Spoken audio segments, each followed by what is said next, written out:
বিশ্বনবী সাল্লাল্লাহু আলাইহি ওয়াসাল্লামের খুব কাছের সাহাবী রাসূলের ব্যাপারে বলেছেন, আনা খাতামুন নাবিয়্যিন লা নাবিয়্যা বাদি।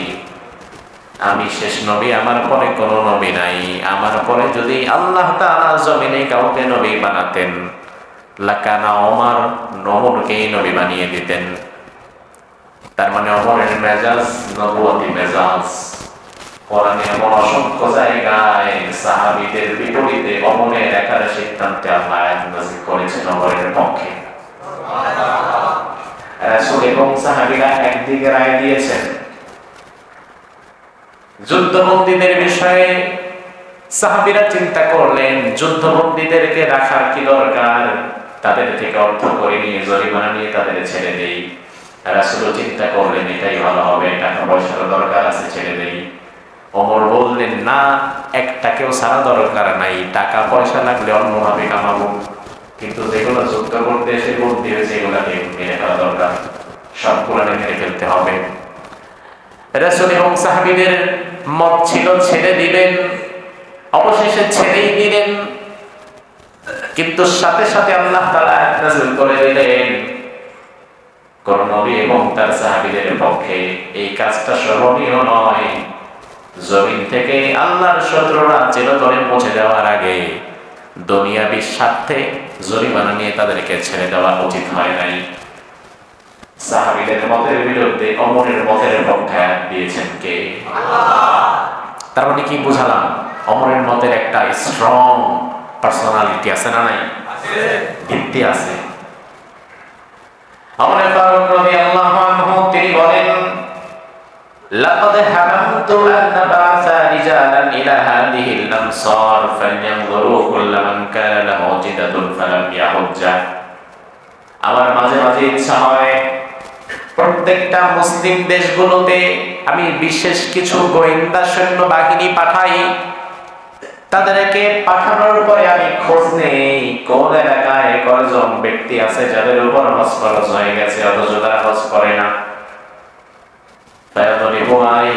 জিজিয়া, তাদের লিস্ট গুলো নিয়ে মুসলিম দেশে অমুসলিমরা থাকতে গেলে যেমন জিজিয়া ট্যাক্স দিয়ে থাকা লাগে, কর দিয়ে থাকা লাগে, আমার ইচ্ছা হয় মুসলিম দেশে থেকে হজ ফরজ হওয়ার পরেও যারা হজ করে না তাদের উপরে তেমন আমি অমুসলিমদের মতো জিজিয়া চাপিয়ে দেই। তার কারণ মা হুম বি মুসলিমিন, মা হুম বি মুসলিমিন, হজ ফরজ হওয়ার পরেও যারা ইচ্ছাকৃত হজ করে না আমি ওমরের কাছে তো তারা মুসলমানই না। কত ভয়ঙ্কর কথা যে হজ ফরজ হওয়ার পরে যারা ইচ্ছাকৃত হজটা করে না আমার কাছে তো মুসলমানই না। তো অবস্থিত যদি আমাদের দেশে থাকে তাকে যেমন জিজিয়া দিয়ে থাকতে হয়, ট্যাক্স দিয়ে থাকা লাগে, সে ওই রকম অবস্থানের মতো থাকবে, আমাদের মতো না। ওমর যদি আজকের জামানায় থাকতো তাহলে এই বিধান তো সে আপনার মাথার উপর চালিয়ে দিত। ওমর তো আপনাকে মুসলমানই মনে করতো না। এই জন্য আমার ভাই খুব সাবধান। হজ ফরজ হওয়ার জন্য যে শর্তগুলো কতজনে আলোচনা করেছিলাম মনে আছে না? মনে আছে? হজ ফরজ হওয়ার জন্য প্রধানতম শর্ত কয়টা?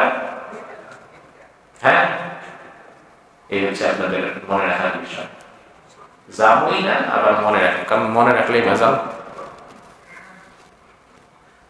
আবার একটু মনে করিয়ে দেয়, 1 মিনিটে পড়বেন না, প্রয়োজনে লিখে রাখবেন। হজ ফরজ হওয়ার জন্য প্রথম শর্ত হচ্ছে আপনি শারীরিকভাবে সুস্থতা। অসুস্থ ব্যক্তির জন্য সে যত টাকার মালিকই হোক না কেন তার উপরে হজ ফরজ হবে না। শারীরিক সুস্থতা, সাফা মারওয়ায় সাই করতে হবে, মিনা মুজদালিফায় থাকতে হবে, দৌড়াতে হবে, 3 দিনে প্রায় 40-50 কিলোমিটার আপনাকে হাঁটা লাগবে, দৌড়াতে হবে, সুস্থতা।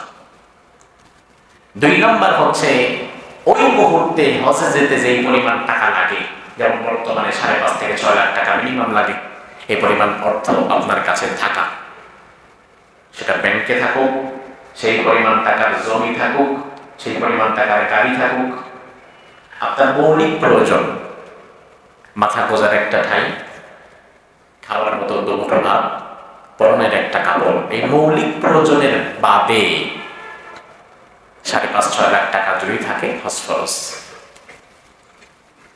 3 নাম্বার, এই যে আপনি 1-1.5 মাস থাকবেন না, এই 1-1.5 মাস আপনার পরিবার চলতে যেই টাকা লাগে এই টাকা থাকাটাও ফরজ। আপনি হজে গিয়ে বসে আছেন, পরিবার ভিক্ষা করে খাবে, এটা ইসলাম বলে না। তো ইসলাম তো ব্যালেন্স করেছে, আপনার উপরে চাপিয়ে দেয় নাই। আপনার মৌলিক প্রয়োজন মিটেছে, আপনি সুস্থ আছেন, আপনার পরিবারটা 2 মাস চলতে পারবে, এমন টাকাও আপনার কাছে আছে, এরপরে আপনি হজ করবেন না কেন? আর নারীদের জন্য এক্সট্রা আলাদা একজন মাহরাম সাথে থাকা লাগবে, মাহরাম ছাড়া তার জন্য হজ ফরজ হবে, এটা মনে রাখবেন। আর সবচেয়ে ভয়ঙ্কর বিষয় হচ্ছে হজ ফরজ হয়েছে আপনার উপরে হয়তো 2010 সালে, আপনি আজ 2026 হজ করেন নাই, আজকে পরিবার হয়ে গেছেন, ঋণগ্রস্ত হয়ে গেছেন, ধার দেনায় ডুবে গেছেন, কিন্তু ওই যে 2010-এ যে হজ ফরজ হয়েছে আদায় কেন করলেন না? মৃত্যু পর্যন্ত এই ফরজিয়াত আর কোনোদিন সাকত হবে না। এবার আপনি কেমনি করবেন আপনি দেখেন। আর হজ না করে যদি মারা যান, ওই যে রাসূলের হাদিস শুনিয়েছিলাম, ইন কানা ইয়াহুদিয়ান আও নাসরানিয়ান, আপনি ইহুদি হন আর খ্রিস্টান হন, রাসূল বলে তার দায়িত্ব কিন্তু আমি নেব না। খুব ভয়ঙ্কর বিষয় ভাই। 2010 সালে যখন আপনার প্রতি হজ ফরজ হয়েছে তখন হয়তো 3 লাখ টাকা থাকলে হজ করা যেত, তখন আপনি করেন না, এখন 6 লাখ হয়েছে। এখন কিন্তু আপনার 6 লাখ টাকা থাকা শর্ত না, এখন 3 লাখই শর্ত। আপনি করেন নাই কেন? তখন তো ফরজ হয়েছিল, আপনি করেন নাই কেন? এখন অসুস্থ হয়ে গিয়েছেন, আল্লাহ তাআলা এটা দেখবে না, আপনি করেন নাই কেন? তখন আল্লাহ তো হজ ফরজ করেছিল, এখন তো এখন করতে যত টাকা লাগে আর যা লাগে এটা আপনি ব্যবস্থা করেন। এই জন্য হজ ফরজ হবে, যখন হজ করবেন তখন নিয়ত করে ফেলেন। নিয়ত করতে পারবেন না? নিয়ত করতে ভালো লাগে। এদেশের মানুষ তো মনে করে যে এই বয়সে আবার কিসের হজ। হজ মনে করে জীবনের সব গুনাহ টোনা করে, সব আকাম কুকাম করে, যখন শয়তান আর ধোঁকাও দেয় না, এই শরীরটার প্রতি শয়তানের আর কোনো লোভ থাকে না, যেই ব্যাক করলে আর কি ধোঁকা দেব, নাক বল্টু ঢিলা হয়ে গেছে, ঠিক মতো দাঁড়াতে পারে না, কাশতে কাশতে রাত্রেবেলা ঘুম আসে না, ঘুমের 10টা ট্যাবলেট খেয়েও ঘুম আসে না, ঘরের মানুষ ঘরে থাকতে দেয় না, ধাক্কা বসতে পাঠায় দেয়। ওই ডেট ওভার বয়সে আসে হজ করার জন্য। জীবন যৌবন কাটিয়েছ শয়তানের রাস্তায়, আর ডেট ওভার হয়ে আসছো আপনার কাছে। হজ ফরজ হবে যখন হজ করবেন তখন। এই হজ প্রসঙ্গে আল্লাহ তাআলা সাইয়্যিদুনা ইব্রাহিম আলাইহিস সালামকে বললেন, ইব্রাহিম আমার জন্য একটি ঘর নির্মাণ করে দাও, মেরামত করে দাও। কাবা যতবার সংস্কার হয়েছে পৃথিবীতে, নূহ আলাইহিস সালামের একটি মহাপ্লাবন হয়েছিল। ওই মহাপ্লাবনের পরে পুরা কাবা শেষ, গোটা পৃথিবী শেষ। কাবাটাও ধসে যায়, কিন্তু কাবার স্মৃতিচিহ্নটুকু ছিল, একটা লালচে একটা জায়গা ছিল, মানুষ জানতো যে কোথাও এদিকে আশেপাশে আল্লাহর ঘর আছে, কিন্তু এক্স্যাক্টলি কোথায় আছে এটা মানুষ জানতো না। আল্লাহ রাব্বুল আলামিন কোরআনে কারীমের মধ্যে বললেন, ওয়া ইল বাওয়ানা লিইব্রাহিম মাকানাল বাইতি আল্লা তুশরিক বি শাইআন ওয়া তাহির বাইতিয়া লিত-তাইফিনা ওয়াল কাইমিনা ওয়ার রুকআইস সুজুদ। আমি ইব্রাহিম আলাইহিস সালাম, আমি ইব্রাহিমকে, আমার নবী ইব্রাহিমকে কাবাটার এক্সাক্ট জায়গাটা আমি আল্লাহ তাআলা চিহ্নিত করে দিলাম। ও ইব্রাহিম, এই জায়গাটাই মূলত কাবার আসল জায়গা। নূহের প্লাবনের সময় সব ডুবে গিয়েছিল, এটাও ডুবে গিয়েছিল। এই জায়গার মধ্যে তুমি আবার আমার জন্য একটা ঘর নির্মাণ করে দাও। এই ঘরটাকে তুমি নির্মাণ করবা, আমার সঙ্গে কাউকে শরীক করবা না। ওয়াতাহির বাইতিয়া, আমার ঘরটাকে তুমি পবিত্র করবা, ঝাড়ু দিবা, মুছে দিবা। লিত-তাইফিনা ওয়াল কাইমিনা ওয়ার রুকআইস সুজুদ, আমার ঘরে যারা হজ করতে আসবে, উমরা করতে যারা আসবে, যারা নামাজ পড়তে আসবে, ওই হাজী সাহেবদের জন্য আমার ঘরটাকে তুমি পবিত্র করে দাও। হাজিদের সম্মান এত, হাজিদের জন্য, হজ কর্মওয়ালা ব্যক্তিদের জন্য ইব্রাহিম আলাইহিস সালামের বদলে আল্লাহ বলেন তুমি ঝাড়ু দিয়ে এই আমার ঘরটাকে একটু পরিষ্কার করে দাও। এটা সেই ঘর। ইব্রাহিম আলাইহিস সালাম তিনি তার পুত্র ইসমাঈল আলাইহিস সালামকে নিয়ে আল্লাহর জন্য একটি ঘর নির্মাণ করলেন। ঘরটা কতটুকু হবে, কতটুকু বড় হবে, লম্বা হবে, চওড়া হবে, সেই সব জানিয়ে দিয়েছিলেন কে? আল্লাহ। অবশেষে দেখা গেল ইব্রাহিম এবং ইসমাঈল আলাইহিস সালাম তারা দুজন মিলে নির্মাণ করছেন। উপরের অংশ নির্মাণ করা সহজ না, এত উপরে এত বড় বড় পাথর কিভাবে তিনারা তুলবেন? আজকের যুগে পাঁচতলা বিল্ডিং এ ভারী মাল সামানা তোলার জন্য মেশিন পাওয়া যায়। ইব্রাহিম আলাইহিস সালাম কিভাবে পাথরগুলো উপরের দিকে তুলবেন? আল্লাহ রাব্বুল আলামিন একটি পাথরের ব্যবস্থা করে দিলেন। ওই পাথরের নাম হচ্ছে মাকামে ইব্রাহিম। কি নাম? মাকাম মানে দাঁড়াবার জায়গা। ইব্রাহিম আলাইহিস সালাম তিনি পাথরের মধ্যে দাঁড়াতেন। উপরে যে মাল বসাবেন, যে পাথর খণ্ড বসাবেন, ওই পাথর খণ্ড কাঁধে নিয়ে তিনি যখন মাকাম ইব্রাহিমের উপরে দাঁড়াতেন, সাথে সাথে যতটুকু ওঠা লাগবে, যতটুকু নামা লাগবে, এই পাথরটা অটোমেটিক্যালি ততটুকু ওঠানামা করতে থাকতো। ওই পাথরটা এখনো আছে না? এখনো আছে। সুযোগ থাকলে হজ ওমরা দ্রুত করে ফেলেন, তার কারণ যত দিন যাচ্ছে এই হজ ওমরা তত কঠিন হচ্ছে। আজ থেকে 20 বছর আগে হজ করেছে, তারা যতটা সহজভাবে ইবাদত করতে পেরেছে, আজকে আপনি আমি এটা পাবো। তার কারণ আমি 2022 সর্বপ্রথম গিয়েছি। জমজম কূপ যে কই এটা জানি না, এরপরে গত বছর আগের বছর গেছি, এই বছর যাবো। জমজম কূপের আসল অবস্থান কোথায় ধারণা করি, জানি না। তার কারণ জমজম কূপ এখন আর দেখার মতো অবস্থায় নাই। ওগুলা ঢেকে ঢেকে দিয়ে রাখছে, আপনাকে লাইনের পানি দিয়ে রাখছে, আপনি সামনের থেকে পানি পড়বে না জমজম। কিন্তু 20 বছর আগে যারা গেছে তারা নিজেরা জমজম কূপ দেখে সেখান থেকে পানি তৈরি খাইতেও পারছে। আমি হতবাক, এটা দেখলামই না। ইবাদতের মূল প্রাণ যত আধুনিক হচ্ছে, হয়তো ইবাদত সহজ হয়ে গেছে। আগে রোদ্রের মধ্যে দৌড়াইতে হচ্ছে, এখন এসির মধ্যে দৌড়াচ্ছেন, কিন্তু ইবাদতের মূল প্রাণ তো আস্তে আস্তে শেষ হয়ে যাচ্ছে। কোভিড-19 এর আগে যতটা উন্মুক্ত পরিবেশ ছিল, এই করোনার পরে পরিবেশ আরো কঠিন হয়ে গেছে। 2022 গিয়ে দেখি এক রূপ,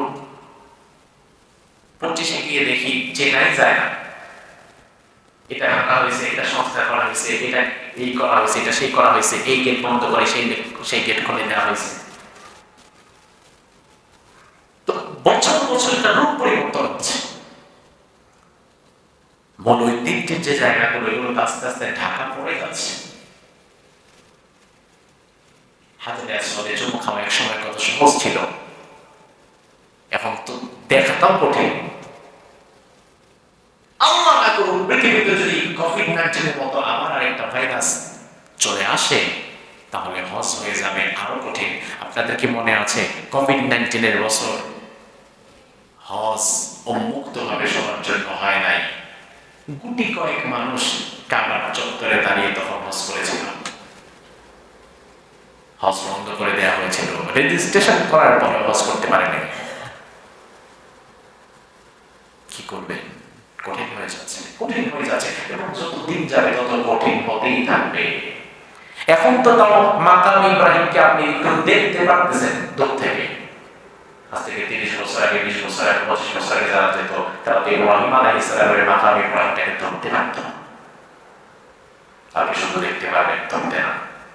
তো পৃথিবী যদি এভাবে চলে, আরো 50 বছর পরে তো সৌদি সরকার চাইলে এটা দেখাবেও না আপনাকে, কারণ মাকাম ইব্রাহিম দেখাটা আপনার জন্য হজের ফরজিয়াতের মধ্যে পড়ে না। তারা এটা সবাই ফেলবে যে মানুষের গ্যাদারিং এত বেশি হয়, মাকাম ইব্রাহিম এত দেখা দরকার নেই, যারা দেখার দেখছে বাকিটা সরাই ফেল। তারা তখন এটাকে মিউজিয়ামে নিয়ে যাবে। আসওয়াদকে সরিয়ে ফেলতে পারে। এ পর্যন্ত হাজরে আসওয়াদে কয়েকবার আক্রমণ হয়েছে, হাজরে আসওয়াদটাকে চূরমাচুর করা হয়েছে। এখন আমরা যে হাজরে আসওয়াদ দেখি, এটা ওই মূল বড় পাথরটা না, এটা পাথরের খণ্ডিত ভাঙা একটা অংশ ফ্রেম করে রাখা হয়েছে। তো কে বলতে পারে পৃথিবীর অবস্থা যদি আরো খারাপ হয়ে যায়, হাজরে আসওয়াদ থাকবে না, মাকাম ইব্রাহিম আলাইহিস সালামের স্মৃতিচিহ্ন থাকবে না। জাস্ট যে কাজগুলো করলে আপনার মোটামুটি ফরজ আদায় হয়ে যায়, এগুলো করে আপনি চলে আসতে পারবেন। কিন্তু এই ঐতিহ্যের এই ভালোবাসার জায়গাগুলো দেখা থেকে আপনি মাহরুম হয়ে যেতে পারেন। কে বলতে পারে? কেন দেরি করেন? কঠিন হয়ে যাচ্ছে, কঠিন হয়ে যাচ্ছে। টাকা থাকবে কিন্তু ইবাদতের প্রাণ থাকবে না। তখন ওই ক্লক টাওয়ারের উপরে বসে হতে আপনি 5 স্টার হোটেলে নাস্তা করতে করতে ওপর থেকে কাবার চত্বরটা দেখতে পারবেন। কিন্তু কাবার চত্বরে বসে হাতিমে কাবায় 2 রাকাত সালাত আদায় করা, কাবার গিলাফটা ধরা, হাজরে আসওয়াদে চুমু দেওয়া, আল্লাহর ঘর সামনে রেখে প্রাণ খুলে কাঁদা, এটা কই পাবে? এটা তো ওই 5 স্টার হোটেলে এসি রুমের ভেতরে বসে মজা পাবেন না। টাকা থাকবে, পাবেন না তো। এজন্য সময় থাকতে যান, সময় থাকতে যান। ইব্রাহিম আলাইহিস সালাম কাবা মেরামত করলেন। এবার আল্লাহ রাব্বুল আলামিন ইব্রাহিম আলাইহিস সালামকে বললেন, ইব্রাহিম, এই ঘরে যেন আমার বান্দারা হজ করতে আসে, আমার ঘরের মেহমান হয়ে যেন তারা হজ করতে আসে, তুমি তাদেরকে একটু ডাক দাও। নামাজের আগে মুয়াজ্জিন যেমন আযান দেয়, তুমি আমার হাজীদেরকে এই ঘরের প্রতি একবার আযান দিয়ে ডেকে দিয়ে যাও। আল্লাহ কোরআনের মধ্যে বললেন, ওয়াযিন ফিন নাসি বিল হাজ্জি ইয়াতুকা রিজালান ওয়া আলা কুল্লি যামিরি ইয়াতিনা মিন কুল্লি ফাজ্জিন আমিক। আর মানুষকে ডাকো, বিল হাজ, হাজের দিকে ডাকো, যেন মানুষ পায়ে হেঁটে বাহনে চড়ে যেভাবে পারুক আমার ঘরে যেন তারা আসে। আমার ঘরের হাজী সাহেবদেরকে তুমি ডেকে দিয়ে যাও। ইব্রাহিম আলাইহিস সালাম আল্লাহর দরবারে দাঁড়িয়ে বললেন, আল্লাহ, মানুষ তো ডাকলে নির্দিষ্ট কাউকে ডাকে, একজন হেঁটে যাচ্ছে, এই ভাই এদিকে ডাকছি আপনি আসেন, এভাবে ডাকে। কিন্তু এখানে আমি আর আমার ছেলে ইসমাইল ছাড়া যত দূর চোখ যায় তো কাউকে দেখা যায় না, কাকে ডাকবো, কাকে ডেকে বলবো হজ করে যাও? মুফাসসিরগণ বলেন, আল্লাহ রাব্বুল আলামিন বললেন, আলাইকাল আযান ওয়া আলাইনাল বালাগ। ও ইব্রাহিম, তোমার দায়িত্ব শুধু আযান দেওয়া, ডাক দেওয়া, আর এই আযানটা মানুষের কর্ণকুহরে আর কলিজার মধ্যে পৌঁছে দেওয়ার দায়িত্ব তো আমি আল্লাহ নিজেই নিলাম। মুফাসসিরগণ বলেন, ওই দিন ইব্রাহিম আলাইহিস সালাম হজের জন্য যখন ডেকেছিলেন, ও আল্লাহর বান্দারা, সামর্থ্য হওয়ার সাথে সাথে হজের জন্য তোমরা দৌড়িয়ে বের হয়ে যাও। ইব্রাহিম আলাইহিস সালামের ডাকে পৃথিবীর যত মানুষ তখন জীবিত অথবা আলমে আরওয়াহতে রূহের জগতে ছিল, রূহের জগতে আমাদের রূহগুলো যখন ছিল অথবা কেউ যখন মাতৃগর্ভে ছিল, ইব্রাহিম আলাইহিস সালামের ডাক পাওয়ার পরে যারা যারা নিজ নিজ জায়গা থেকে লাব্বাইক বলে উঠেছিল, আল্লাহ তাআলা মৃত্যুর আগে একবার হলেও তাকে আল্লাহর ঘর তওয়াফের সুযোগ করে দিবে। এটা তাফসীর ইবনে কাসীরের অভিমত। এজন্য আল্লাহ রাব্বুল আলামিন হজকে এত গুরুত্ব দিয়েছেন। আল্লাহর হাবিব সাল্লাল্লাহু আলাইহি ওয়াসাল্লাম বলেন, আল হাজ্জুল মাবরুর লাইসা লাহুল জাযাউ ইল্লাল জান্নাহ। দুনিয়াতে হজ্জে মাবরুর যদি একবার কারো নসিব হয়ে যায়, তার জন্য অন্য কোনো পুরস্কার না, তার পুরস্কার সরাসরি হবে আল্লাহর জান্নাত। কি হবে? এবার সাহাবীরা প্রশ্ন করলেন, ইয়া রাসূলুল্লাহ, হজ্জে মাবরুর কিভাবে করব, এটা আবার কি জিনিস? বিশ্বনবী বললেন, দুটো কাজ করবা, এটা হজ্জে মাবরুর। একটা হচ্ছে ইতআমুত তাআম ওয়া লিনুল কালাম। এক নাম্বার, হজের সফরে যখন যাবা, সুযোগ পেলে মানুষকে খাওয়াবা, আল্লাহর ঘরের মেহমানদের খাওয়াবা। ওয়ালিনুল কালাম, মানুষের সঙ্গে উত্তম আচরণ করবা, নরম ভাষায় কথা বলবা। বিষয়টা কি কঠিন না সহজ? কঠিন না সহজ? সাভার বাস স্ট্যান্ডে এসির মধ্যে বসে এটা সহজ। মক্কাতুল মুকাররমায় যান, 40-42 ডিগ্রি সেলসিয়াস তাপমাত্রার মধ্যে, এটা এত সহজ না। আমি এমন কত মানুষকে দেখলাম হজের সফরে এমন রাগারাগি করে, মারামারি পর্যন্ত করে, বাংলাদেশ মারামারি পর্যন্ত করে, গালিগালাজ পর্যন্ত করে। যে এজেন্সির সাথে এসেছে হয়তো কথা কাজে মিল রাখতে পারেনি, এমন হাজী সাহেবকে পেলাম যে বলতেছে, মওলানা সাহেব আমাকে যা বলে নিছেন তা আপনি দেন নাই, কিছুই বললাম না, এখানে আল্লাহর কোন সম্মান রাখলাম, বাংলাদেশে যা আপনার এজেন্সি দেখায়, আপনার রিজিক কেমনে হয় এটা দেখে নেব। আরো গালি গালাজ করে, ওগুলো তো বললাম না, অথচ সে বাইতুল্লাহর মাটিতে আছে। আল্লাহ বলেছেন একে অপরকে খাবার খাওয়া হজের সফরে। বাংলাদেশিদের মন মানসিকতা এত নিচু, খাবার খাওয়ানো তো দূরের কথা, কোথাও খাবারের লাইন থাকলে হাতে খাবার নিয়ে এরপরে আবার দাঁড়াবে। আমি দেখছি তো কোথায় খাবার দিচ্ছে খবর রাখে। রমেশ সাহেব বলে, চাচা এই এত কিছু কিনছেন, কই কিনছি, এগুলো রাস্তার মনে মনে দিতেছে, আমি আনছি, কি করবেন, দেশে নিয়ে যাবো। এই দেখো তোমাদের দাম কত, 2 রিয়াল। 2 রিয়াল মানে 60 টাকা, এই সর্বনাশ।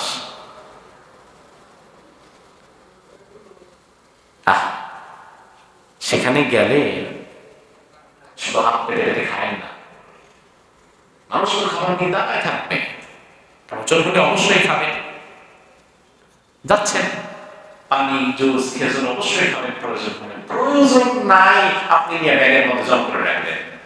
এটা কোন ধরনের অভ্যাস?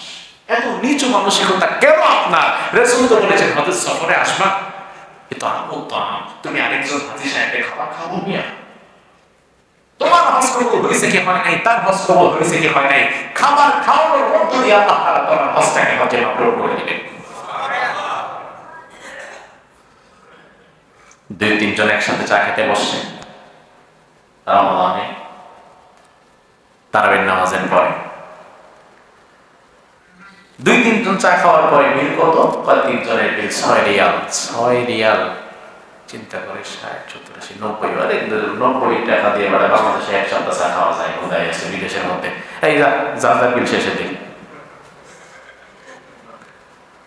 তার কারণ বাংলাদেশে চায়ের দাম 5 টাকা, ওখানে 2 রিয়াল। তখন সে হিসাব করে 2 রিয়াল মানে কি, আমার 1 রিয়াল নিতে লাগছে 30 টাকা, 30 টাকা করে রিয়াল দিচ্ছে, 2 রিয়াল মানে এখানে 6 রিয়াল, 6 রিয়াল 90 টাকা।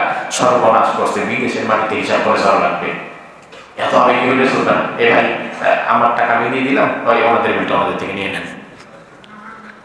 এটা করাটা হারাম না, তবে আপনি 2-4 রিয়াল খরচ করলে কি হতো, কয়দিন আপনি মাটিতে থাকবেন? এই যে আরেকজনকে খাবার খাওয়ালেন, আপনি কবে আবার এখানে আসার সুযোগ পাবেন, কবে আরেকজনকে এখানে খাবার খাওয়ানোর সুযোগ পাবেন? এজন্য আপনি দেখবেন পৃথিবীর অনেক দেশে ছোট ছোট বাচ্চারা হাতে খেজুরের বক্স নিয়ে রাস্তায় দাঁড়িয়ে থাকে, মা বাবা খেজুর কিনে দেয়, পানি কিনে দেয়। আপনার খাবার খাওয়ানোর মতো টাকা পয়সা নাই বললেন, একবারে আপনি জিরো ব্যালেন্স, আপনার টাকা পয়সা নাই, এজেন্সি থেকে যে খাবার দেয় ওগুলো খেয়ে আপনি আসেন, আপনি বলেন যে হুজুর আমি কিভাবে খাবার খাওয়াবো? কোনো সমস্যা নাই, আপনি আরেক জায়গা থেকে যদি 2-4টা খেজুর সংগ্রহ করেন যারা আপনাকে খেজুর দিয়েছে খাবার জন্য, আপনি প্রয়োজনে রাস্তায় দাঁড়ায় ওই 4টা খেজুর আবার 4 জনকে দিয়ে দেন। আপনার টাকা নেই খাওয়ানোর জন্য, কোনো সমস্যা নাই। আপনি জমজমের কাছে যান, 2 হাতে 2 গ্লাস পানি করেন, এরপরে রাস্তায় দাঁড়ান যে ভাই মা জমজম জমজমের পানি আপনি খাওয়াই দেন না মিয়া। আল্লাহর দেওয়া জমজম মানুষের দেওয়া খেজুর আপনি খাওয়াই দিয়ে কিন্তু আহ্বান মানুষকে খাওয়ানোর ভাগিদার তো আপনি হয়ে গেলেন। এতটুকু মানসিকতা আপনার নাই, খালি খাওয়া ছাড়া। ওয়ালিনুল কালাম, মানুষের সাথে উত্তম ব্যবহার করা। হজের সফরে হাজী সাহেবের জিকিরাম মাশাআল্লাহ। খাবার একটু তারতম্য হয়েছে, রাগারাগি। এক রুমে তিনজন শোবে, তিনজনকে তো তিনটা এসির মধ্যে শোয়া যায় না। একজন এসির কাছে, একজন একটু দূরে, একজন মাঝখানে, এসি একটু দূরে, সে রাগারাগি। থাকবো না আমি এখানে, হ্যাঁ টাকা তো আমরা একসঙ্গে দিয়ে দিয়েছি, আমরা এখানে কেন? খাওয়ার সময় মাছের লেজ পাইছে, রাগ করে উঠে গেছে। বাংলাদেশে এই সমস্ত মাছ আমি জীবনও খাই না, আর এই সমস্ত মাছ দিয়ে আমরা ভাবতেছি তো কি দিতে হবে, অন্য কিছু দেন। কত কথা গালি গালাজ যে শুনলাম। এই জন্য রাসূল বুঝে শুনেই বলেছেন। রাসূল কিন্তু চাইলে বলতে পারতেন যে হজের সফরে যখন যারা তোমরা 50টা করে তাওয়াফ করবা, তোমরা 100 রাকাত নফল নামাজ পড়বা, তোমরা 10 দিন রোজা রাখবা। এই কিচ্ছু না বলে রাসূল বললেন বেশি কিছু রাখবে না। আর একজনকে খাবার খাওয়ানোর সুযোগ থাকলে আর একটু উত্তম আচরণ করো, একটু সুন্দর কথা বলো, ধৈর্যটাকে ঠিক রাখো। এটা রাসূল বুঝে শুনে দিয়েছে। শুনতে সহজ মনে হলেও ওই জায়গায় দাঁড়িয়ে আসলে করা কঠিন। কারণ ওখানে যাওয়ার পরে রাসূল বলেছেন কেউ যখন হজ্জে মাবরুর করে ফিরে যায়, রাজাত কায়াউমিন ওয়ালাদাতহু উম্মুহু, এমন ভাবে সে ফিরে যায় যেন তার মা ওই দিন তাকে প্রসব করেছে, তার আমলনামায় কোনো গুনাহ থাকে না। এখন হজের সফর থেকে আপনি ফিরে যাচ্ছেন নিষ্পাপ হয়ে, এটা একজন তো ঠিকই চাইবে না। আচ্ছা, শয়তান কি বাংলাদেশে থাকে নাকি ওখানেও আছে? ওখানে শয়তান তো আপনাকে প্ররোচনা দিবে আরো। কোনোভাবে যদি খালি হজ্জে মকবুল নিয়ে ফিরতে পারে, আমার 40-50 বছরের পরিশ্রম ওর পেছনে যে ইনভেস্ট করলাম, আমার সব ইনভেস্ট তো শেষ হয়ে যাবে। কোনোভাবে খালি আর হজটা যেন একটু বাতিল করে দেওয়া যায়। মুহূর্তের মধ্যে আপনার শর্ট টেম্পারেচার করে দেবে, রাগ উঠে যাবে, আপনি গীবত শিকায়তে লিপ্ত হয়ে যাবেন। মুহূর্তের মধ্যে দেখবেন কন্ট্রোল করা যাচ্ছে না। হ্যাঁ, এটা কেন হইল, এটা কেন হইল না? তার কারণ শয়তান ভালো করে জানে এই জায়গায় দাঁড়ায় হাজী সাহেবকে দিয়ে চুরি করানো যাবে না। যদিও এই বেটার দেশে সরকারি অফিসে বসে ঘুষ খাইছে, চুরি করছে, মানুষের হক নষ্ট করছে, কিন্তু এমন ব্যক্তি যদি জীবনের শেষ প্রান্তে হজে যায়, জীবনে চুরিদারি কম করে নাই, কিন্তু শেষ বয়সে যদি হজে যায়, হজে যাওয়ার পরে হোটেল রুমে ধরেন কেউ নাই, সে একাকি বসে আছে, নামাজের জন্য জামাটা পড়েছে, এখন মসজিদে হারামের দিকে সে যাবে, তার বাকি সাথীরা তার আগের রুম থেকে বের হয়ে গেছে। এবার সে যখন আরেকজনের জামার পকেটের দিকে তাকায় দেখলো একদম কসকসা 4,000-5,000 রিয়াল দেখা যায়, বাংলাদেশি টাকায় লাখখানেক টাকার মতো। ওই হাজী সাহেব সাথে সাথে 5,000 টাকার রিয়াল মেরে দিবে, মারবে না। এই জায়গায় বড় সে যদি কারো টাকা পায়, এই টাকা খুঁজবে, ভাই এটা কার, ভাই এটা এখানে পাওয়া গেছে, ভাই কারো থাকলে এটা নিয়ে যায়। সে কোনদিন এই 4-5,000 রিয়াল এদিকে সে হাত দিবে না। সে ওখানে গিয়ে একটা বাজে সিনেমা দেখবে না, সে একটা অশ্লীল গান শুনবে না, সে আরেকজনের সাথে মিথ্যা বলবে না। সে করবে নাকি? তার হজটা তো নষ্ট করা লাগবে। তাকে দিয়ে তো শয়তান কোনো খারাপ কাজই করাতে পারছে না, কোনো না কোনো কিছু তো করাইতেই হবে। তখন ঠাস করে তার রাগ উঠাই দিয়ে তার মুখ দিয়ে আজে বাজে কথা বের করে তার হজটাকে নষ্ট করে দেবে। খুব সাবধান, শয়তানের ধোঁকা সব জায়গায় একরকম থাকে না, এক এক জায়গায় এক এক রকম হবে। এই জন্য আমার ভাইরা, আল্লাহর হাবিব সাল্লাল্লাহু আলাইহি ওয়াসাল্লাম তিনি বলেন, হজ যাদের উপর ফরজ হয়েছে তারা যেন জীবনে একবার হজ করে নেয়। একজন সাহাবী এসে বললেন, ইয়া রাসূলুল্লাহ, আকুল্লা আমিন, প্রতি বছর কি হজ করা লাগবে নাকি? রাসূল বলল, না, প্রতি বছর হজ করা দরকার নাই। হজটা যদি ফরজ হয় জীবনে অন্তত একবার করে ফেলো। এখন আমাদের বাংলাদেশে আলহামদুলিল্লাহ হজ 8-10 বার করে ফেলেছে এমন কিছু মানুষ আছে না নাই? আলহামদুলিল্লাহ, তিনি হজে যাচ্ছেন, তার সামর্থ্য আছে, আমাদের সমস্যা নাই। কিন্তু বিষয় হচ্ছে 14 বার হজ করেছে, কিন্তু হজের আগেও তার আচার আচরণ, তার মুখের ভাষা আজীব ছিল যেমন, হজের পরে এসেও তার আচার আচরণ আগের মতোই রয়ে গেছে, এমনও আছে। তাহলে এই হজ তো তার এফেক্টিভ হলো না। তার কারণ হজে যাওয়ার আগে হজের শিক্ষা নিয়ে সে ফিরতে চায় নাই, বরং এদেশের অনেক মানুষ তার জীবনের শেষ প্রান্তে এসে একবার হজ করে এই কারণে যে আমি যদি হজ করে আসি লোকে আমার সম্মান দিয়ে হাজী সাহেব ডাকবে, এই জন্য কেউ হাজী সাহেব বলে ডাক দিলে মনে মনে খুশি হয়, হাজী সাহেব না বলে শুধু নাম ধরে ডাক দিলে আরো কষ্ট হয়। নাই ইন্নালিল্লাহ। হাজি মানে হজকারী, হাজি মানে কি? মুসল্লি মানে নামাজ আদায়কারী। তো হজকারী শুনতে আপনারা তো ভালো লাগে, এজন্য নামের আগে আপনি নিজে ইচ্ছাকৃত ভাবে হাজি লিখে দেন, তাহলে আপনার তো নামের আগে লেখা দরকার ছিল মুসল্লি, আমি নামাজ পড়ি। আপনি তো যাকাতও দেন, লেখা দরকার ছিল মুজাক্কি, আমি যাকাতও দিই। আপনি তো রোজাও রাখেন, তো লেখা দরকার ছিল সায়েম, আমি রোজাও রাখি। তাহলে আপনার নাম হবে মুসল্লি, মুজাক্কি, সায়েম, হাজি, অমুক ভাই।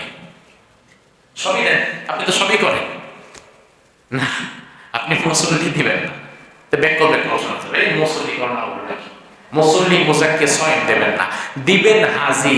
তার কারণ হাজি সাহেব শুনতে একটু ভালো লাগে। আপনার মনে যদি এই আশা থাকে যে লোকে আমাকে হাজি ডাকবে, আমি হজ করেছি এটা লোকে জানো, তাহলে আপনার নিয়তে ভেজাল, আর নিয়তের বিশুদ্ধতা যারা নাই তার হজ আল্লাহ তাআলা কবুল করবে না। আপনি মানুষকে দেখানোর জন্য হজ করে ফেলেছেন। আমি চৌরঙ্গিতে যখন জমা পড়াতাম, তখন ৫-৭ বছর আগের ঘটনা, চৌরঙ্গিতে জমা পড়াতাম, জমার পরে এক ব্যবসায়ী, চৌরঙ্গিতে তার কয়েকটা দোকান, অর্থ সম্পদ আছে, বাড়ি টাড়ি আছে এই রাজস্থানের দিকে, শাহিবাগের দিকে, তার বাসায় নিয়ে গেল জোর করে। তো দুপুরবেলা খাওয়া দাওয়া করে গল্প গুজব করতে করতে মোটামুটি আসরের বক্ত চলে আসছে। তো বললাম যে ভাই বের হওয়া লাগবে, আসরের নামাজটাকে এখানে পড়বেন, আমরা ৮-১০ জন ছিলাম, নাকি বাইরে পড়বো? বললো যে মসজিদ একটু দূরে, এক কাজ করেন এখানে পড়ে আমরা বের হই। আমরা ঠিক আছে ইনশাআল্লাহ। তো যাই নামাজ বিছাচ্ছে, আমি অজু করতে যাচ্ছি, অজু করে আসলাম। তো যাই নামাজটা সব বিছানো হয়ে গেছে ৪-৫টা।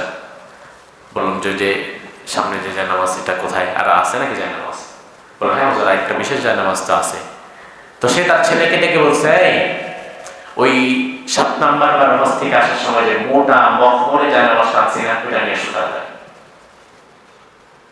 অর্থাৎ সে আমার এই ইঙ্গিতে বোঝাই দিল, হুজুর আপনি কার বাসায় আসছেন, আমি ৭ বার অলরেডি হজ করে ফেলছি। সে তো আমাকে কথায় কথায় বলতে পারবে না যে হুজুর আমি কিন্তু ৭ বারের হজ করতে বলা হাজি, কিন্তু সে জায়নামাজ আনার মধ্য দিয়ে আমার বোঝাই দিল কিন্তু আমার কিন্তু অলরেডি ৭ বার শেষ, আমি কিন্তু ওই মানের মুমিন মুত্তাকি। ওই ৭ বারের জায়নামাজ এবার আপনাদের সেজদা দেওয়া হবো, দেখেন সেজদা কবুল না হয় কই যায়। এমন কত মানুষ যে আছে, উনি ৭ বার হজ করছে না কি করছে এটা আমার জানা দরকার ছিল। হ্যাঁ, কথা প্রসঙ্গে গল্প করতেছি, কথা প্রসঙ্গে চলে আসতে পারে, হজ করছেন জি হুজুর আলহামদুলিল্লাহ আমি মোটামুটি ৭ বার হজ করে ফেলেছি, আলহামদুলিল্লাহ কোনো সমস্যা নাই, কথা প্রসঙ্গে চলে এসেছে। কিন্তু কোনো প্রসঙ্গ ছাড়াই মাঝখান দিয়ে আমি বামান কোথায় দিছি, কারণ প্রসঙ্গ না উঠাইলে না উঠান, কিন্তু আমার বলা দরকার আমি বলে দিছি। আমার ভাই, এই মানসিকতা যেন না থাকে। আমি হজ করেছি আলহাজ হাজি হওয়ার জন্য না, আমি নামাজ পড়ছি মানুষের কাছে মুসল্লি হিসাবে পরিচিত হওয়ার জন্য না, আমি যাকাত দিচ্ছি মুজাক্কি হওয়ার জন্য না, বরং আমার সব আমলগুলো হচ্ছে কার জন্য? আল্লাহ রাব্বুল আলামিনের জন্য কোরআনের মধ্যে বললেন, সামর্থ্য যার আছে সে যেন হজ করে নেয়, সামর্থ্য আসার সাথে সাথে সে যেন হজ করে নেয়, দেরি না করে। ওয়ামান কাফারা ফাইন্নাল্লাহা গনিয়্যুন হামিদ। আর কেউ যদি দেরি করে, সামর্থ্য আসার পরেও যদি না যায়, তাহলে সে জেনে রাখো ওই ব্যক্তির হজ করার দ্বারা আমি আল্লাহর কিন্তু কোনো মুখাপেক্ষিতা নাই। সে হজে আসলেও আমার কিছু নাই, যাইলেও কিছু নাই, বরং ওয়াফদুল্লাহি সালাসা, তিন প্রকার লোক আল্লাহর মেহমান।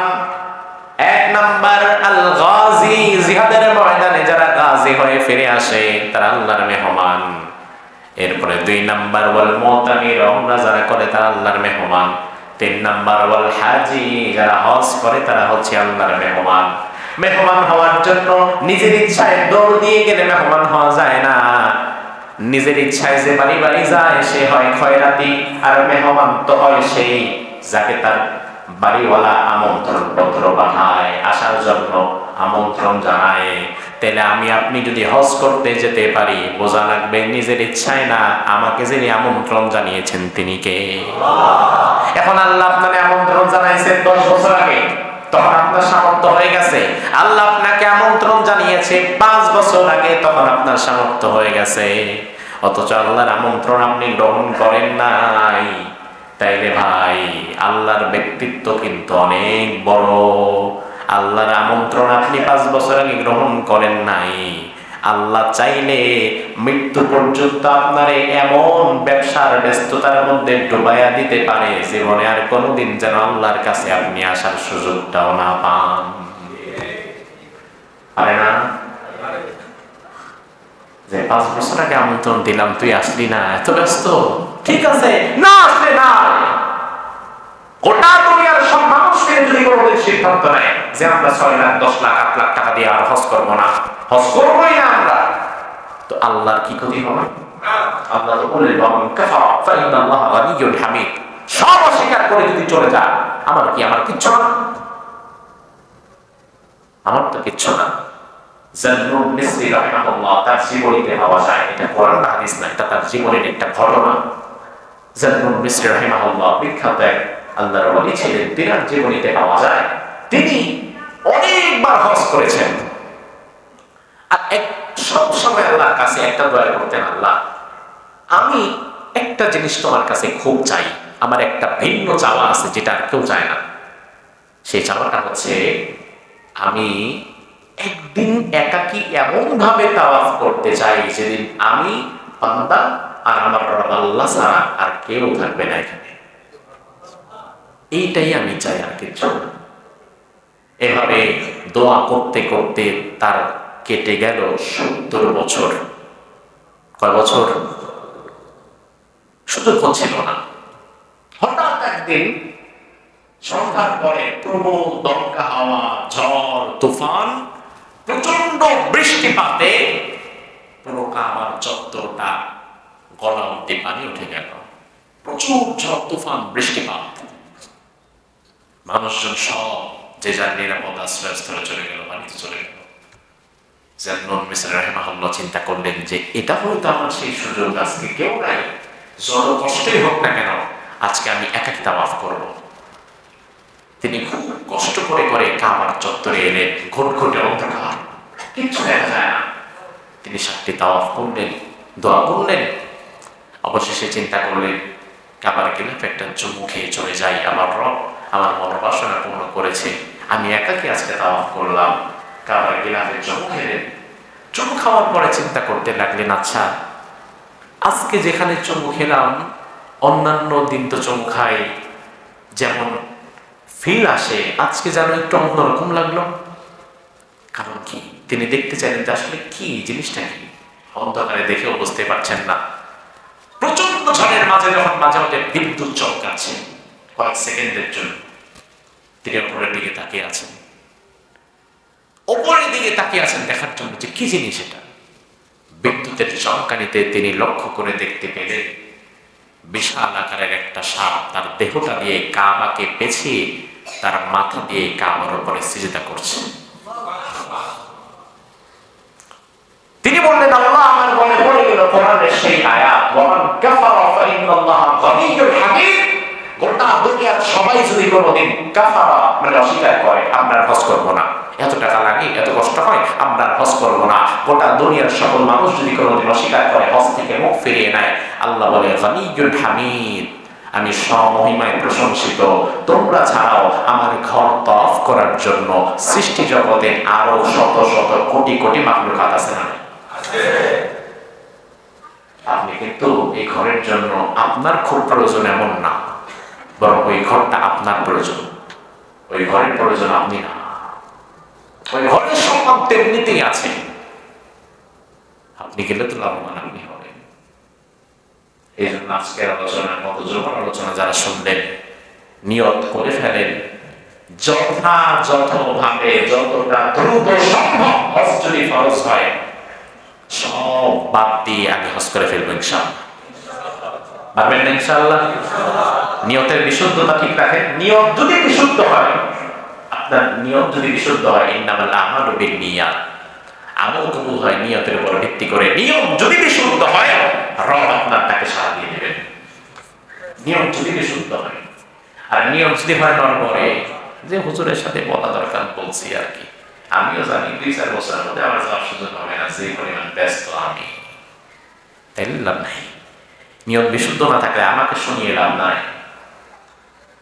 আমার এক বন্ধুর মুআল্লিম, সে একবার আমাকে বললো যে ভাই, একবার হজের সফরে আমাদের এক মুরব্বী হাজী সাহেব কাবার চত্বরে দাঁড়িয়ে দাঁড়িয়ে দোয়া করছিলেন যে আল্লাহ, এত শান্তির দেশ, নবীর দেশ, তোমার দেশ, এত সুন্দর পরিবেশ, কোথাও কোনো অশ্লীলতা চোখে পড়ে না, বাংলাদেশ অজাত গোজাতের দেশ, দুর্নীতির দেশ, এত খারাপ আকাম কুকাম দিয়ে ভরা, আল্লাহ এত সুন্দর দেশ আমি কোনোদিন দেখি নাই, আল্লাহ আল্লাহ গো, এই দেশে তুমি আমার মরণ দিয়ে দিও। আলহামদুলিল্লাহ বলবেন না? মক্কা এবং মদিনাতে মৃত্যুবরণ করার পেছনে আলাদা একটা ফজিলত আছে না নাই? তবে অবশ্যই ইমানদার হতে হবে। বেঈমান যদি মক্কা মদিনায় মৃত্যুবরণ করে লাভ নেই, কারণ মক্কা মদিনায় তো আবু জাহেলের মতো বেঈমান লস। তো ইমানদার হওয়া লাগবে। তিনি ওই হাজী সাহেব দোয়া করলেন, মুরব্বী মানুষ। তো মুআল্লিম বন্ধু বলল যে ভাই, সন্ধ্যার পরে দেখি চাচা ঠান্ডা ঠান্ডা লাগছে, ওয়েদারের ভিন্নতার কারণে ঠান্ডা লেগে যায়, ঠান্ডা লাগছে, মাথা ব্যথা, নাক দিয়ে পানি পড়ে। পরের দিন দেখি মোটামুটি জ্বরও চলে আসছে গায়ে, এমন জ্বর যে উঠতে পারতেছে না বিছানা থেকে। তৃতীয় দিন মুআল্লিম পাশে বসে তাকে বেদানা, এরপরে মালটা ছেলে দিচ্ছে, খাওয়াচ্ছে, আর একটু মজা করে বললো যে চাচা, দোয়া যে করেছিলেন আমি কিন্তু শুনছি যে আপনি যে দেশে থাকতে চান, আমার মনে হয় আল্লাহ আপনার দোয়া কবুল করে ফেলছে, চাচিরে ফোন দিয়ে জানায় দেন। এই ভাতিজা, এই বছর না, লাগলে অন্য কোনো বছর আল্লাহ রাখুক, এই বছর না। আরে বাড়িতে কাজ টাজ আছে, অনেক রিটিং আছে, এগুলো পরিশোধ করা লাগবে। তোমার চাচিরে তো ঠিক মতো বিধেও দেয়নি, আল্লাহ এই বছর না, আল্লাহ আবার সামনে যদি আসি তাহলে তুমি রেখে দিও। তাইলে এই বান্দা যে দোয়া করলো কাবার সামনে দাঁড়ায় আবেগের বসে, আল্লাহ এই নবীর দেশে তুমি আমার মৃত্যু দিও, এই দোয়ার মধ্যে তার নিয়মটা ঠিক ছিল। তো এমন আবেগী হয়ে আমার সাথে বললেন না যে অবশ্যই যাবো আগামী বছর, কারণ আপনিও ভালো করে জানেন আগামী 2-4-5 বছর আপনি যাবেন না, ওই লোকের কথা হবে।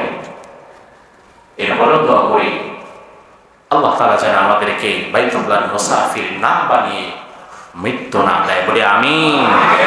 যত মানুষ এই বছর হজে গিয়েছে, যাচ্ছে, যাব, আল্লাহ তাআলা যেন সকলকে এই বছর হজ্জে মাবরুর করার তৌফিক দান করে, বলি আমিন।